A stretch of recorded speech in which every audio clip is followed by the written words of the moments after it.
जंगल में तेज बारिश हो रही थी। कल शाम से सभी पक्षी अपने अपने घरों में बैठे हुए थे, मगर आज तो उन्हें जाना ही था क्योंकि अब उन सब के घरों में दाना खत्म हो गया था।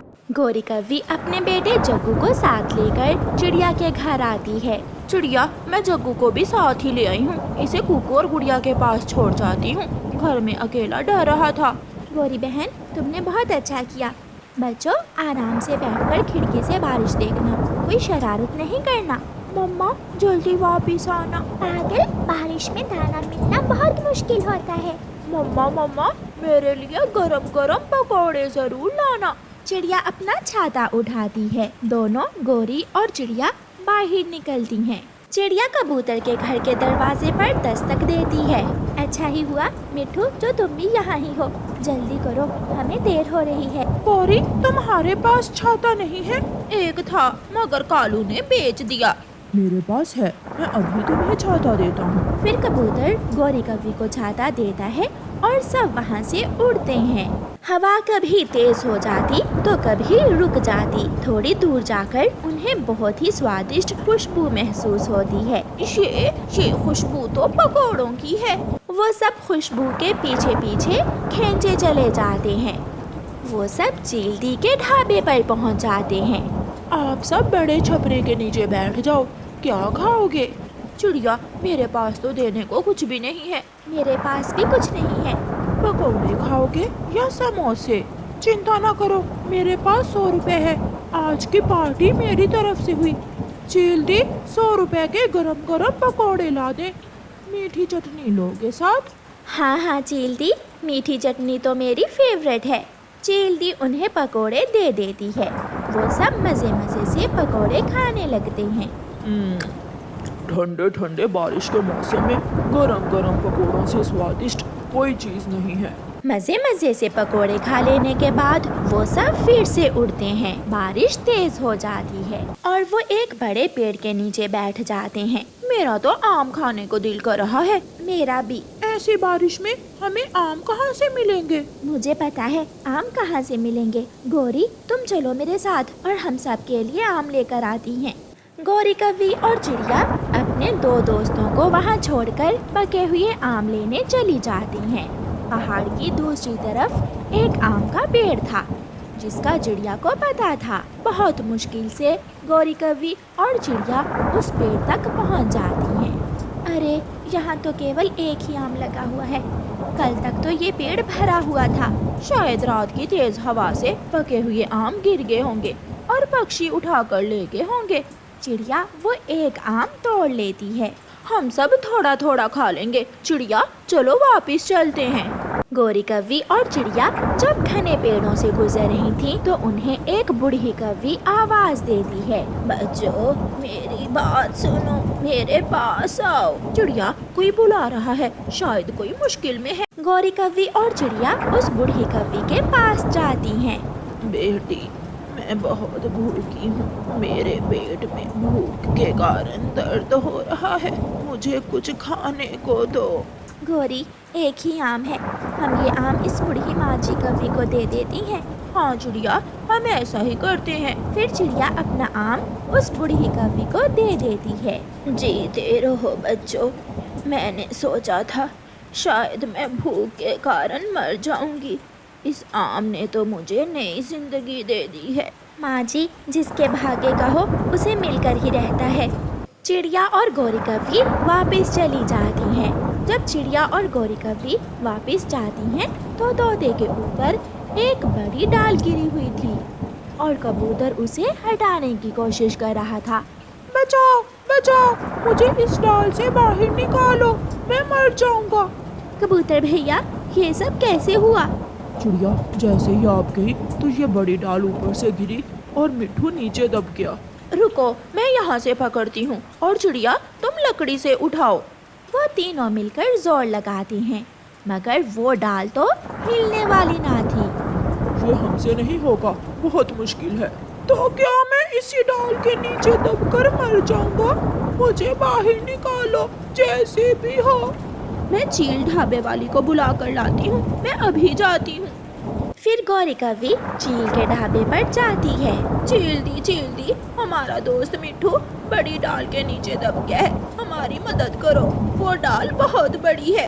तुम चिंता ना करो। फिर चील वहाँ पकोड़े खाने आए हुए दो पक्षियों को भी साथ लेती है और वो सब जल्दी ही मिठू के पास पहुँच जाते हैं। वो सब मिलकर जोर लगाते हैं और मिठू को बाहर निकाल लेते हैं। सब तालियां बजाते हैं।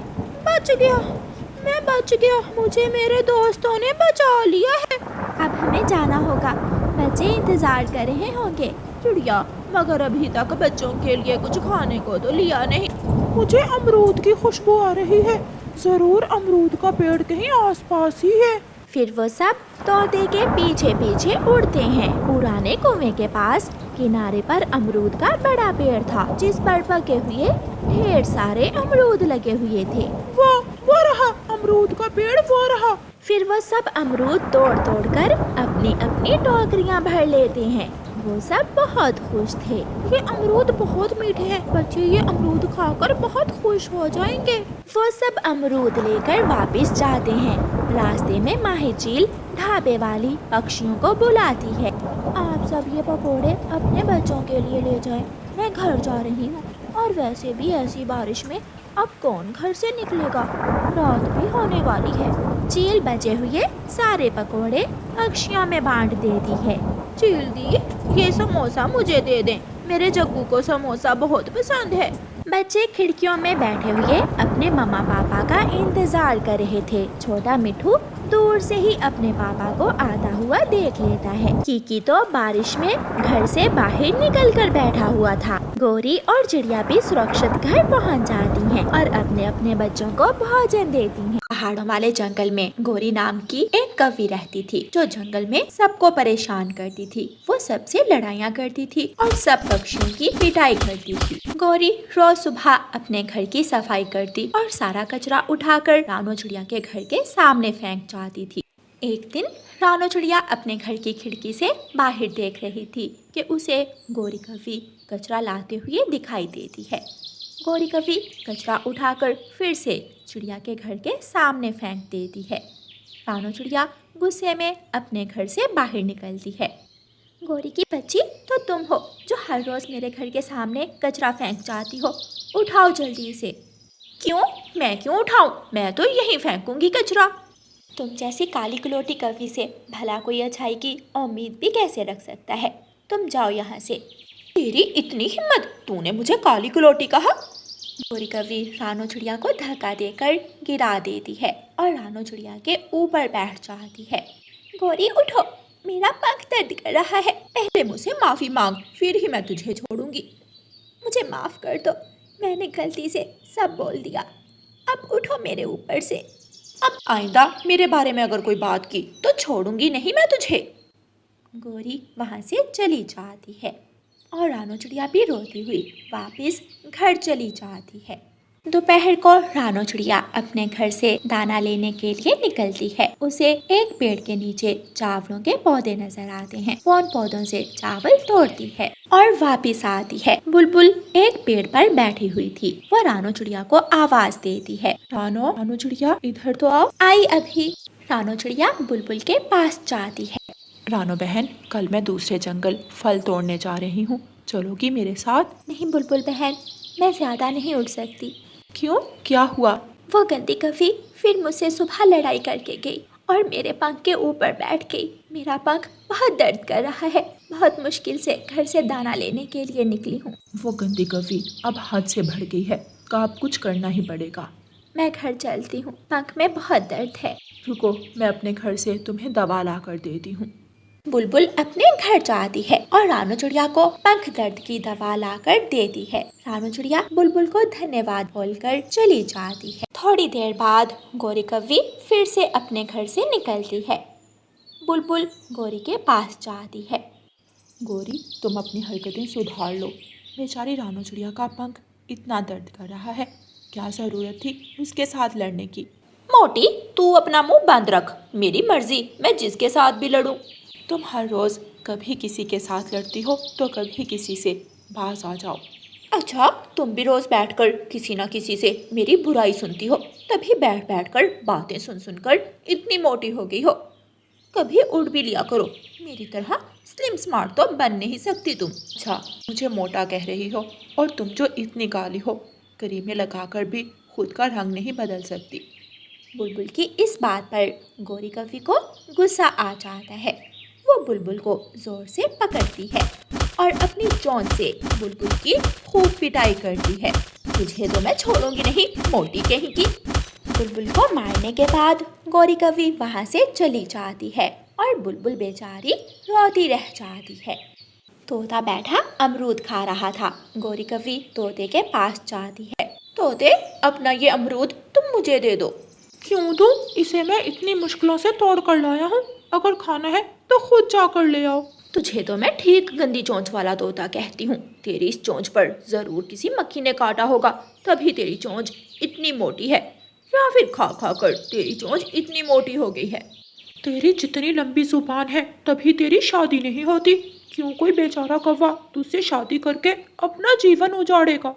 गौरी कवि दूसरों का तो खूब मजाक उड़ाती थी, लेकिन अपने खिलाफ एक बात भी बर्दाश्त नहीं करती थी। वो एक लाठी उठाती है और लाठी से तोते की खूब पिटाई करती है और वहाँ से चली जाती है। लूसी कबूतरी झरने पर बैठी थी। गौरी लूसी के पास जाती है। लूसी लूसी, मैंने आज खीर बनाई है। पहले तो मैं खीर अकेले ही खाने लगी थी, फिर मुझे याद आया कि लूसी को भी खीर बहुत पसंद है। तुम चलो मेरे साथ, हम दोनों मिलकर खीर खाते हैं। मेरा भी आज खीर खाने को बहुत मन था, चलो जल्दी चलें। गौरी कवि धोखे से लूसी कबूतरी को अपने घर ले जाती है। गौरी, कहाँ है खीर? गौरी झाड़ू लेती है और लूसी कबूतरी को पकड़ा देती है। ये ले झाड़ू और मेरे घर की अच्छे से सफाई कर, फिर मेरे बर्तन भी धोने हैं। ये कैसा मजाक है?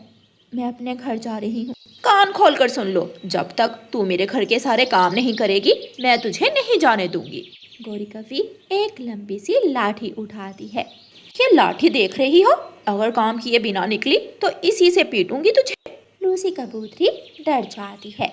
वो जल्दी से झाड़ू उठाती है और पूरे घर की सफाई करती है और फिर बर्तन धोती है। फिर बजते बजाते हुए गौरी के घर से निकल जाती है। कितना मजे का जीवन गुजर रहा है। सबको डरा कर रखो, उनका खाना छीनो और अपने सारे काम करवाओ।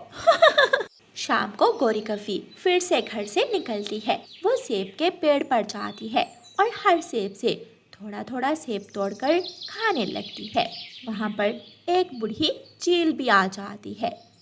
वो गौरी को सेब खराब करते हुए देखती है। सुनो कवि, ऐसे सारे सेब खराब मत करो, तुम एक ही सेब पूरा खा लो। हर सेब पर अपनी चोंच मत मारो। क्या मतलब? मेरी चोंच तुझे गंदी लगती है जो मैं हर सेब पर अपनी चोंच मारूं तो सारे सेब खराब हो रहे हैं? मैंने ऐसा कुछ नहीं कहा, तेरे कहने का मतलब यही था। रुक, तुझे तो मैं छोड़ूंगी नहीं। गौरी कवि बूढ़ी चील की भी खूब पिटाई करती है। बेचारी बूढ़ी चील रोते रोते अपनी गुफा वापस चली जाती है। माँ जी, क्या हुआ? आप रो क्यों रही हैं? बेटी, एक कवि ने मुझे बहुत मारा है। मैंने तो उसे कुछ कहा भी नहीं था। एक ही कवि है गौरी कवि इस जंगल में, उसे तो मैं अभी बदला लेती हूँ। माही चील एक मोटा सा डंडा उठाती है और गौरी कवि के पास जाती है। माही चील उस मोटे डंडे से गौरी कवि की खूब पिटाई लगाती है। माही चील गौरी कवि को मार मार कर उसके पंख तोड़ देती है और वहाँ से चली जाती है। गौरी कवि तो अब उड़ भी नहीं सकती थी। वो टूटे पंखों के साथ वहीं पड़ी रहती है। गौरी कवि ने सबके साथ बुराई की और सबको तंग किया, इसलिए कोई भी उसकी मदद के लिए नहीं आता और वो वहीं पड़ी रोती रहती है। प्यारे दोस्तों, इस कहानी को लाइक, अपने दोस्तों के साथ शेयर और चैनल को सब्सक्राइब करना बिल्कुल मत भूलना। आपका धन्यवाद। दूर किसी जंगल में एक चिड़िया और कौवा रहते थे। चिड़िया का नाम था रानो चिड़िया और कौवे का नाम था कालू कौवा। चिड़िया और कौवा पड़ोसी थे, लेकिन वो एक दूसरे से बहुत मुख्तलिफ थे। जहाँ चिड़िया बहुत मेहनती थी, रोज सुबह दाना लेने के लिए निकलती, दूसरे पक्षियों की मदद करती और अपना घर मजबूत बना रही थी। वहीं दूसरी तरफ कालू कौवा बहुत निकम्मा और आलसी कौवा था। उसका मेहनत करने को बिल्कुल भी दिल नहीं करता था। वो दाना भी रानू चिड़िया से लेकर ही खाता था। उसका घर भी कच्चे तिनकों का बना था। उसने कभी पक्का घर बनाने के लिए मेहनत ही नहीं की। रानू चिड़िया एक दिन अपना घर पक्का कर रही थी। उसे 2 लकड़ियों की ज़रूरत थी। बस 2 लकड़ियाँ और फिर मेरा घर मजबूत हो जाएगा। आगे बारिश आने वाली है, फिर मुझे बारिश में भी कोई चिंता नहीं होगी। मैं अपने अंडे भी बिना किसी फिक्र के दे सकूंगी। चिड़िया लकड़ियाँ लेने जंगल की तरफ जाती है। कौवा रानू चिड़िया को जाते हुए देख लेता है। वो रानू चिड़िया को आवाज़ लगाता है। रानू चिड़िया, कहाँ जा रही हो? अगर दाना लेने जा रही हो तो मेरा भी ले आना। रानू चिड़िया कौवे के पास आती है। कौवे भैया, पहले मैंने अपना घर पक्का करना है। 2 लकड़ियाँ रह गई हैं लगाने वाली, फिर मेरा मजबूत लकड़ियों का घर बनकर तैयार हो जाएगा। मेरे पास 2 लकड़ियाँ हैं, तुम वही ले जाओ। मेरे भला वो किस काम की? लेकिन कालू भाई, क्या आपने अपना घर नहीं बनाना? मैं कौवा हूँ कौवा, मुश्किल से मुश्किल मौसम को भी झेल सकता हूँ। मुझे मजबूत घर की जरूरत नहीं। लेकिन कालू भाई, आगे बारिश आने वाली है। कुछ नहीं होगा, तुम ये लकड़ियाँ ले जाओ। रानू चिड़िया कौवे को धन्यवाद बोलकर वो लकड़ियाँ ले जाती है और अपने घर के ऊपर लगाना शुरू कर देती है। थोड़ी देर बाद कालू कौवे का मामा कालू कौवे से मिलने आता है। भांजे, वो लकड़ियाँ कहाँ है जो मैं तुम्हें देकर गया था? वो तो मैंने चिड़िया को दे दी। क्यों, तुमने उसे अपना घर नहीं बनाना था? मामा जी, मुझसे भला कहाँ घर बनाया जाता है? पहले कभी तो मैंने कोई काम किया नहीं, इसलिए मैंने वो लकड़ियाँ रानू चिड़िया को उठा कर दे दी। तू इतना दयालु, और वो भी उस चिड़िया पर। सच सच बताओ, क्या बात है? मामा जी, हम कौवे होशियारी से काम लेते हैं, मेहनत नहीं करते। जैसे ही वो चिड़िया पक्का घर बनाएगी, हम बहाने से चिड़िया के घर चले जाएंगे और उस चिड़िया को बाहर निकाल कर घर पर कब्जा कर लेंगे। घर भी मिल जाएगा और काम भी नहीं करना पड़ेगा।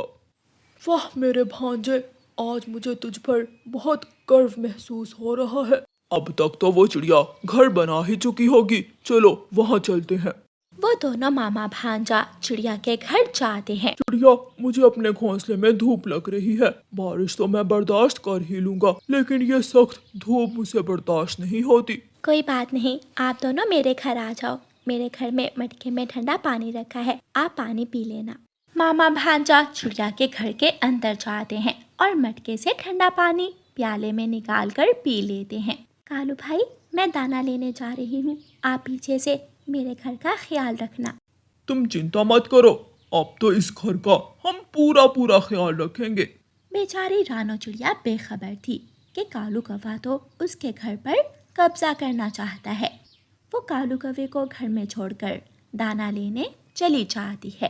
भांजे, मेरे पास एक मजबूत सी कुंडी है, मैं वो जाकर ले आता हूँ। कालू कौवे का मामा जी वो कुंडी लेने चला जाता है। रानू चिड़िया को रास्ते में तोता मिलता है। रानू बहन, क्या तुम दाना लेने जा रही हो? हाँ तोते भाई, क्या आप दाना ले आए? नहीं, अभी लेना है। सुना है कि आज बारिश किसी भी समय आ सकती है। मैंने तो अपना घर पक्का बना लिया है, क्या तुमने अपना घर पक्का बना लिया? हाँ तोते भाई, घर तो पक्का हो गया। कालू भाई घर में ही हैं, घर की रखवाली कर रहे हैं। तुम उस कालू पर कैसे भरोसा कर सकती हो? वो तो बहुत धोखेबाज है। लेकिन शायद अब वो बदल गए हैं। आज उन्होंने मेरा घर बनाने के लिए मुझे 2 लकड़ियाँ दी हैं।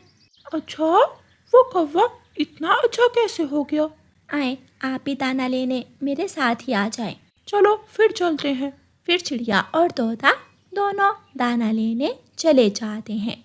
कालू कौवे का मामा जी कुंडी ले आता है। वो कुंडी दरवाजे पर लगा लेते हैं और दरवाजा मजबूती से बंद हो जाता है। भांजे, अब वो चिड़िया बाहर मरेगी और हम यहाँ मजे करेंगे, मजे। रानू चिड़िया और तोते को एक तरफ मकई की फसल दिखाई देती है। वो वहाँ से अपनी जरूरत के अनुसार मकई के भुट्टे लेते हैं और वापस चलते हैं। वापसी पर ही आसमान पर गहरे काले बादल छा जाते हैं। हैं और तेज बारिश शुरू हो जाती है। रानू चिड़िया, जल्दी से घर चले जाते हैं वरना हमारा भोजन गीला हो जाएगा। तुम्हारा घर पास ही है, चलो वहाँ चलते हैं। हाँ तोते भाई, आप मेरे घर ही ठहर जाना। वो दोनों घर पहुंच जाते हैं। रानू चिड़िया घर जाकर दरवाजे पर दस्तक देती है, मगर कोई भी दरवाजा नहीं खोलता। ये कालू दरवाजा क्यों नहीं खोल रहा? शायद कालू भाई सो गए हों। कालू, कालू भाई जल्दी से उठे, दरवाजा खोले, हम भीग रहे हैं। बोलना मत, चुप रहना। रानू चिड़िया बहुत बार दरवाजे पर दस्तक देती है, मगर कोई भी आगे से दरवाजा नहीं खोलता। रानू चिड़िया अपने घर की खिड़की पर जाती है। वो देखती है कि कालू कौवा और उसका मामा खूब हंस रहे हैं। कालू भाई जल्दी दरवाजा खोलो मेरे घर का। कौन सा घर? ये घर तो मेरा है। वो ऊपर देख रही हो, मेरी दो लकड़ियाँ लगी हुई हैं। कालू भाई ये कोई मजाक नहीं है।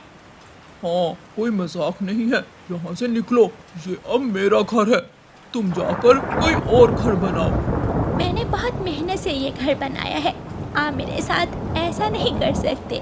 चुपचाप यहाँ से निकल जाओ, ये घर अब मेरा है। रानू चिड़िया, बारिश तेज हो रही है, आ मेरे साथ मेरे घर चलो। देखना, इन कौवों को इनके धोखे की सजा जरूर मिलेगी। तुमने मेरा घर छीना है, देखना ये घर तुम्हारे पास भी नहीं रहेगा। तुमने जो धोखा मेरे साथ किया, तुम्हें उसकी सजा ज़रूर मिलेगी। ऐसा कहते हुए रानू चिड़िया वहाँ से चली जाती है। कालू कौवा और उसका मामा जी आराम से घर में लेटे हुए थे। जो लकड़ी कालू कौवे ने रानू चिड़िया को दी थी वो बहुत ही पुरानी थी। जैसे ही बारिश के साथ तेज हवा चलती है, वो दोनों लकड़ियाँ टूट जाती हैं और दोनों कौवों के पूंछों पर जा गिरती है। हाय मेरी पूंछ! मामा जी मेरे ऊपर से लकड़ी उठाए। हाँ जी, मैं तो खुद लकड़ी के नीचे दबा हुआ हूँ। बारिश का पानी घोंसलों में घुस जाता है, पानी हर जगह जमा होने लगता है और वो दोनों कौवे पानी में डूबकर मर जाते हैं और उन्हें उनके किए की सजा मिलती है। प्यारे दोस्तों, इस कहानी को लाइक, अपने दोस्तों के साथ शेयर और चैनल को सब्सक्राइब करना बिल्कुल मत भूलना। आपका धन्यवाद।